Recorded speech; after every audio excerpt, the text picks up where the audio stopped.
මේ රට සම්බන්ධයෙන් කරපු තුච්ච පඩත්තර කතාව තමයි අනුර කුමාර දිසානායක ජනාධිපතිවරයා අපට ඉදි කරේ. තේරසිංහ පාහර ප්‍රකාශය. ලේ නැතුව ඉන්න බෑ මේ මේච්චන්ට. JVP මේච්චන්ට ලේ දකින්න නැතුව ඉන්න බෑ. මේ පාවා දුන්නේ තමන්ට ඡන්ද දුන්න දකුණ සිංහල ජනතාවගේ අයිතිවාසිකම්. බෞද්ධයන්ගේ අයිතිවාසිකම්. අනුර කුමාර තමුන් තමයි වෛරය අර යාපනයට ගියේ. සිංහල ජාතියට ද්‍රෝහි වෙන ඔබ ද්‍රෝහි. බය නැතුව මං කියනවා. ඔබ තමයි නූතන ඩොන් ජුවන්.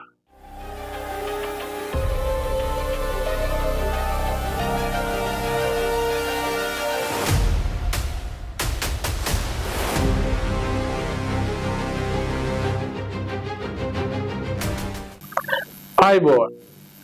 රටේ පවතින ආර්ථික සමාජ හා දේශපාලන කාරණා පිළිබඳ අපේ අදහස් ඔබ සමග බෙදා ගැනීම තමයි මේ වැඩසටහනේ අරමුණ. ලංකාවේ ලිඛිත ඉතිහාසය අනුව මහා වංශය අනුව පිළිගැනීමක් තියෙන්නේ ලංකාවේ රාජාවලිය ආරම්භ වුණේ විජය රජුගෙන් කියලා.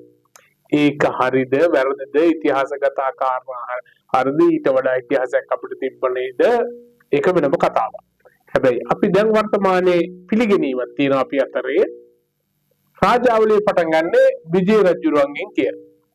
විජය කුමාරයා ඉන්දියාවේ ඉඳලා ඇවිල්ලා මේ රාජාවලිය පටන් ගත්ත කියලා තමයි සාමාන්‍ය පිළිගැනීම. මේ රාජාවලියේ එක්තරා සුවිශේෂී රජ කෙනෙක් ඉන්නවා. සාමාන්‍ය රජවරු ලංකාවේ 200කට ආසන්න සංඛ්‍යාවක් මේ රට පාලනය කරලා තියෙනවා රජවරු හැටියට ගත්තාම ඔය රාජාවලියේ කෝට්ටේ රාජධානියේ හිටියා 1551 දී රාජ්‍යත්වයට පත් වෙච්ච රජ කෙනෙක් හිටියා ධර්මපාල කියලා. මෙයා රාජ්‍යත්වයට පත් වෙන්නේ මෙයාගේ තාත්තගේ තාත්තා වෙච්ච 7 වෙනි බුවනක බාහු රජුරුවන්ගේ පස්සේ.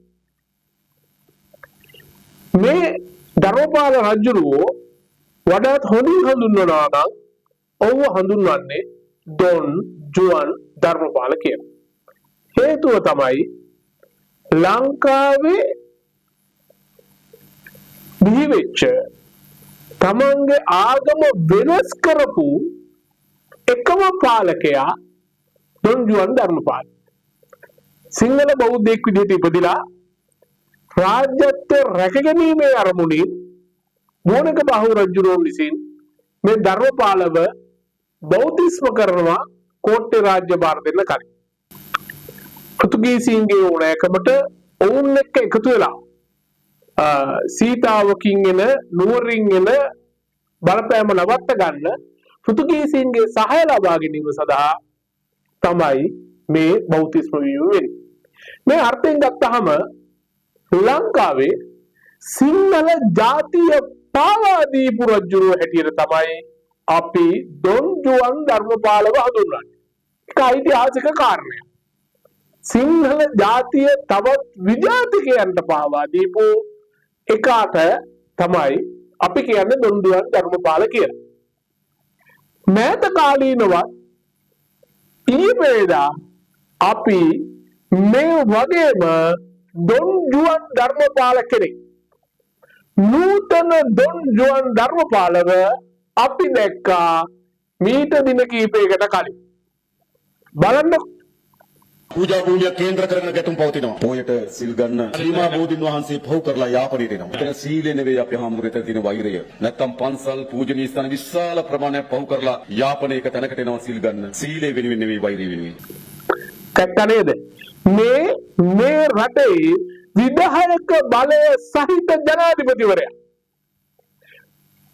ලංකාවේ ජනාධිපතිවරුන්ගේ 1948 නිදහස ලබලා ඩී.එස්. සේනානායකගේ පස්සේ සිරිමෝ බණ්ඩාරනායකට හිටපු සියලු අගමැතිවරුන්ද ඊට පස්සේ ජේ.ආර්. ජයවර්ධනගේ ඉඳලා අනුර කුමාර දිසානායක දක්වා වූ ජනාධිපතිවරුන්ද මේ මහජන පාලකයන් ගත්තාම මේ රට සම්බන්ධයෙන් කරපු තුච්ච පඩත්තර කතාව තමයි අනුර කුමාර දිසානායක ජනාධිපතිවරයා අපට ඉදි කරේ. නින්දිත ප්‍රකාශයක්. තේරසිංහ පාහර ප්‍රකාශයක්. සිංහල අම්මා කෙනෙකුට ජාතක වෙච්ච දරුවෙකුට රාජ්‍ය නායකයෙකුට මේ වගේ කතාවක් කරන්න බෑ. ඇයි? අපි අවුරුදු 30ක යුද්ධයකට බෙදිහත් වෙච්ච ජාතියක්. මේ රටේ හිටපු ඔය කතාවට කියන්නේ 2000න් පස්සේ උන්ගෙන කතාවක් නෑ. උන් නදරුවෝ. උන් දන්නේ නෑ. උන් ළමයි. ඒකද උන්ට එක ගැන දැනුමක් නෑ. හැබැයි මේ වෙනකොට ජීවත් වෙන ඉන් එහා ඉපදිච්ච හැමෝම දන්නවා අවුරුදු 30ක යුද්ධයකින් අපි මොනතරම් බෙට ගෑවද කියලා. ප්‍රභාකරන් කියන ලේ පිපාසිත ම්ලේච්ඡයාට අහුවෙලා අපි දකුණේ සිංහල ජනතාව මොනතරම් පීඩාවට පත් වුණාද කියලා. උතුරේ දමල සාමාන්‍ය ජනතාව මොනතරම් පීඩාවට පත් වුණාද කියලා අපි දන්නවා. මේ තිබ්බ පඩත්තර ම්ලේච්ඡ ක්‍රමය 2009 දී නැති කරා. මේ රටේ සෙබළු දහස් ගණනක් තමන්ගේ ජීවිත පරිත්‍යාග කරලා මේ සටනක් කරලා ලේ දහදිය හලලා මේ මාතෘ භූමිය තුල මේ රට බේරගත්තා. 2009 බේරගත්ත සිංහලයන්ගේ අයිතිවාසිකම් විතරක් නෙමෙයි. 2009 බේරගත්තේ උතුරේ ද්‍රවිඩයාගෙන් අයිතිවාසිකම්. දකුණු සිංහලයා වගේම උතුරේ ද්‍රවිඩයා 2009න් පස්සේ නිදහසේ හුස්ම ගන්න පටන් ගත්තා. ම්ලේච්ඡ ත්‍රස්තවාදීන්ගේ මේ රට මුදාගත්ත හින්දා.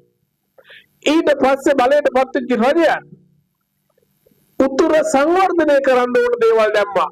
යටිතල පහසුකම් සංවර්ධනය කරා. දකුණේ ජනතාවට උතුරට යන්න අවස්ථාව හදලා දුන්නා. නේගම් ගියා. උතුරේ මිනිස්සු බයක් සකක් නැතුව දකුණට ආවා. දකුණේ මිනිස්සු බයක් සකක් නැතුව උතුරට ගියා. මේ අන්නෝන්‍ය සබඳතාවය ඇති වුණා. යාපනයේ වසන හෝ උතුරු පළාතේ වාසය කරන ජනතාවට තවත් යුද්ධයක් ඕන නැහැ. හැබැයි අනුර කුමාර දිසානායක ජනාධිපතිවරයා යාපනයට ගිහිල්ලා මේ කියන්නේ මොකද්ද? නින්දිත ප්‍රකාශය තුළ කියන්නේ මොකද්ද? අනිත් හැම රාජ්‍ය නායකයම සාමය ගැන කතා කරද්දී අනුර කුමාර දිසානායක පඩත්තර කතාවක් කියලා උතුරේ ජනතාවගේ හිතවල වෛරය වපුරනවා. උතුරේ මිනිස්සුයි දකුණේ මිනිස්සුයි සාමයෙන් ඉන්න හිත ගන්නකොට ලංකාව ලේවිලක් කරන ප්‍රභාකරන්ට නොදෙවෙනි මෙහෙයක් කරපු ජනතා විමුක්ති පෙරමුණේ නායකයා 1971 හා 1989 මේ රටේ සාමාන්‍ය ජනතාව ඝාතනය කරපු ඝාතකයා ලේ තෙවරිච්ච අනුර කුමාරට උඩ මේ යුද්ධය නවතවතාවක් ආරම්භ කරන්න. ඒක තමයි මේ කරන්නේ. ලේ නැතුව ඉන්න බෑ මේ ම්ලේච්ඡයන්ට. JVP ම්ලේච්ඡයන්ට ලේ දකින්න නැතුව ඉන්න බෑ. ඒකට තමයි මේ අරාදින්නේ. පාහරකමට LTT ඩයස්පෝරාවේ සල්ලි කාලා දෙමළ ජනතාවට ගිහිල්ලා ඒ කතා කියනවා.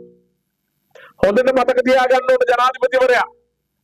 උතුරේ ඉන්න අහිංසක මිනිස්සු කොට්ට කෙරින්ජ් එකක් හරි විකුණන කාලා ජීවත් වෙන්නේ දකුණෙන් මිනිහෙක් උතුරට ගියහම. ඒ සහෝදරත්වය, ඒ බැඳීම සාමාන්‍ය මිනිසුන්ට නැති දේවල් උතුරේ ඉන්න දේශපාලකයන්ගේ අවශ්‍යතාව සපුරන්න අනුර කුමාර ජනාධිපතිවරයා උඩකිට දෙනවා. මේක පාහර ක්‍රියාවක්. මේ පාවා දුන්නේ තමන්ට ඡන්ද දුන්න දකුණේ සිංහල ජනතාවගේ අයිතිවාසිකම්. බෞද්ධයන්ගේ අයිතිවාසිකම්. බෞද්ධයෝ නෝන වෙන පිරිසක් අනුර කුමාර දිසානායකට ඡන්ද දුන්නේ නෑ. මේ ඡන්ද ලක්ෂ කීපයක හිඟා කෑමකට තමයි මේ සිංහල ජාතිය පාවා දීම කරේ. නින්දිතයි අනුර. ජනාධිපති වෙච්ච ගමන් මම පෝස්ටුවක් පළ කරා. මේ DNA පෝස්ට් එක.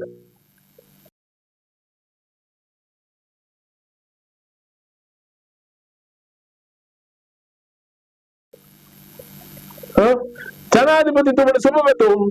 සිංහල ජාතියට හා බුද්ධ ශාසනයට අකටයුතුකම නොකරන තාක්කල් මගේ සහාය ඔබට.